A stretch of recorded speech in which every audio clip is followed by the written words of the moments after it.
नाव शुभम गुप्ता, काम IAS अधिकारी, सध्याचा मुक्काम सांगली। निसर्गाला हानी पोहोचू नये म्हणून विजिटिंग कार्डमध्ये झाडांच्या बिया टाकून मोठमोठ्या पेपरला बातम्या लावून त्यानं हवा केली। आता त्यानंच महाराष्ट्रातल्या गोरगरीब आदिवासींचे पैसे खाल्ले। भामरागड इथं आदिवासींसाठी गाई वाटप प्रकल्प राबवताना त्यानं शहरातील रस्त्यावर फिरणाऱ्या भाकड गायींना पकडून दुभती जनावर म्हणून आदिवासींना वाटली। त्या बदल्यात एका गायी मागे 1 लाख रुपये खाल्ले, असा ठपकाही त्याच्यावर आहे। प्रशिक्षणार्थी म्हणून महाराष्ट्रात पाऊल ठेवल्यापासूनच या अधिकारी महाशयांचे अनेक कारनाम्यात उघडकीस येऊ लागले। पूजा खेडेकर नंतरचा महाराष्ट्रातला हा शुभम गुप्ता नावाचा चॅप्टर 2 नेमका आहे तरी काय? बनावट सर्टिफिकेट, धमक्या, ते डुप्लिकेट डॉक्टर असा सगळा बनाव करून या सांगलीच्या कलेक्टरनं गाई म्हशींच्या व्यवहारात कोटींचा घोळ कसा घालून ठेवलाय? त्याच्या सत्तेतील कोणा मोठ्या मंत्र्यांशी काही लागेसंबंध आहेत का? यात शुभम गुप्ता याची या आधीच्या धुळे, नागपूर इथले पोस्टिंग कशा वादाच्या भोवऱ्यात सापडल्या होत्या, त्याचीच ही A to Z कहाणी। हॅलो, मी शुभम आणि हॅलो महाराष्ट्रमध्ये तुमचं स्वागत आहे। व्हिडिओला सुरुवात करण्यापूर्वी एक महत्त्वाची आठवण, जर तुम्ही अजूनही आमच्या YouTube चॅनलला सबस्क्राईब केलं नसेल तर लगेच करा। पूजा खेडेकर प्रकरणामुळे जितकी व्हायची तितकी बदनामी झालेली असतानाही आता याचा दुसरा अंक महाराष्ट्रात सुरू झालाय, ज्याचं नाव आहे शुभम गुप्ता। 2018ला वयाच्या उमेदीतच 6वा रँक घेत IAS झालेल्या शुभम गुप्ता याची चांगलीच हवा झाली होती। सध्या सांगली महापालिकेचे आयुक्त म्हणून ते काम करतात। आपल्याला एक तरुण तडफदार अधिकारी भेटलाय म्हणून सांगलीकरांनाही त्याचं कौतुक होतं। पण याच गुप्तानं आदिवासींच्या गाई म्हशींच्या वाटप योजनेमध्ये मोठा घोटाळा घालून ठेवलाय। प्रकरण काय सविस्तर सांगतो। आदिवासी समाजाचा विकास व्हावा यासाठी आदिवासी विभागामार्फत अनेक योजना आहेत।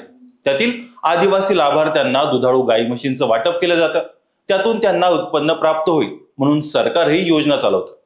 गडचिरोली जिल्ह्यातील भामरागड आदिवासी विकास प्रकल्पामध्ये अशाच गाई म्हशींचं वाटप करण्याची योजना आली। यावेळी प्रकल्प अधिकारी म्हणून प्रशिक्षणार्थी होते IAS अधिकारी शुभम गुप्ता। योजनेनुसार प्रत्येक लाभार्थ्याला 50,000 रुपये दिले जातात। शुभम गुप्ता याला त्याची जाणीव असतानाही त्यानं प्रति लाभार्थी 1 लाख रुपये देऊन शासनाचं नुकसान केलं। रस्त्यावरती फिरणाऱ्या भाकड गाई म्हशींना बिल्ले मारून ते लाभार्थ्यांना वाटप केलं। ही दुभती जनावर घेण्यासाठी प्रकल्प अधिकाऱ्यांनी या लाभार्थ्यांच्या खात्यामध्ये थेट 1 लाख रुपये पाठवले। आपल्या अधिकाऱ्यांना सांगून या लाभार्थ्यांना बँकेत बोलावलं आणि जमा झालेले 1 लाख रुपये त्यानं दुसऱ्या खात्यामध्ये वर्ग केले। याची तक्रार कुठेही होऊ नये यासाठी त्या लाभार्थ्यांना 20 ते 25,000 रुपये त्यामधून दिले। ज्या लाभार्थ्यांनी पैसे घेण्यास नकार दिला त्यांना जास्तीत जास्त 30,000 रुपये देण्यात आले। तेही घेण्याचे नकार दिला तेव्हा त्यांना थेट धमकी देण्यात आली की तुम्हाला कुठलीही योजना मिळणार नाही याची।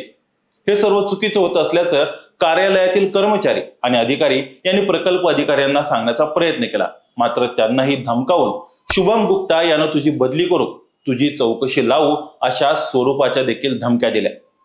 अनेक अधिकारी अनुकंपा तत्वावर लागल्यानं त्यांना अनुभव नव्हता, त्यामुळे तुम्हाला कामावरून काढून टाकू असं शुभम गुप्ता यानं थेट धमकी दिल्याचं अधिकाऱ्यांनी आपल्या जबाबात म्हटलंय।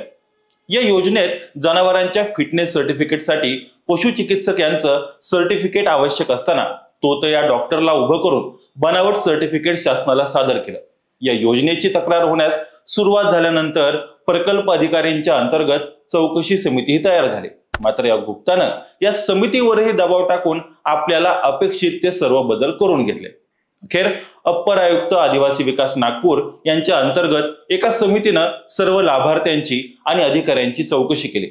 त्यातून शुभम गुप्ता हे दोषी असल्याचं आढळून आलंय। आता आदिवासी विभागानं गुप्तावर कारवाई करण्यासाठी सामान्य प्रशासन विभागाला हा संपूर्ण अहवाल पाठवलाय। सामान्य प्रशासन विभाग आता या अहवालाचा इंग्रजीत भाषांतर करून दिल्लीतील DOPT कडे शुभम गुप्तावर कारवाई करण्यात यावी अशी मागणी देखील करणार आहे। या गुप्ताचा जुना रेकॉर्डही चांगलाच संशय, गोंधळ आणि वादाचा राहिलाय। नागपूर मधल्या एटापल्ली इथं उपविभागीय अधिकारी म्हणून कार्यरत असताना आमदार डॉक्टर देवराव होळी यांनी गुप्ता हे कंत्राटदारांना धमकावून लाच मागत असल्याची मुख्यमंत्र्यांकडे तक्रार केली होती। 2 वर्षांनंतर याही प्रकरणाच्या चौकशीचे आदेश आले होते। आरोग्य आणि परिवहन विभागाचा नकारात्मक अभिप्राय असताना देखील गुप्तांनी लाखो रुपये खर्च करून तांत्रिकदृष्ट्या अयोग्य अशा दुचाकी रुग्णवाहिका खरेदी केल्या होत्या। त्या आज धुळकात पडल्यात। हे झालं नागपूरचं। धुळ्यातही जिल्हा परिषदेच्या मुख्य कार्यकारी म्हणून पदावर असताना त्यांचा वादग्रस्त कार्यपद्धतीवर आक्षेप घेत अविश्वास आणण्यात आला होता। त्यांची बदली झाल्यावर धुळ्यात सत्ताधारी आणि विरोधकांनीही एकमेकांना पेढे वाटल्याचं विचित्र चित्र बघायला मिळालं होतं। आदिवासी गायवाटप प्रकरणात गुप्ता दोषी आढळल्यावर आता त्याच्या भ्रष्टाचाराच्या गोपाळ काल्याबद्दल सर्व स्तरातून टीका होऊ लागली। भामरागडच्या आदिवासी समाजानं शुभम गुप्तावर लवकरात लवकर अॅट्रॉसिटी लावण्यात यावी, नाहीतर आंदोलनाचा इशारा दिलाय। तर दुसऱ्या बाजूला शुभम गुप्ता याची सांगलीतून हकालपट्टी करण्यात यावी म्हणून वंचित बहुजन आघाडी ही आक्रमक झाली आहे। त्यात शुभम गुप्ता याला एकनाथ शिंदेच्या खास मर्जीतले अधिकारी म्हणून देखील बघितलं जातं, अशी ही प्रशासकीय वर्तुळात नेहमी चर्चा असते। त्यामुळं एवढे सारे कारनामे करूनही कारवाईची प्रक्रिया इतक्या धीम्या गतीनं नेमकी कशामुळे सुरू आहे? या गुप्ताचे राजकीय नेत्यांशी काही कनेक्शन्स आहेत का, याचीही कसून चौकशी करण्याची मागणी आता होते।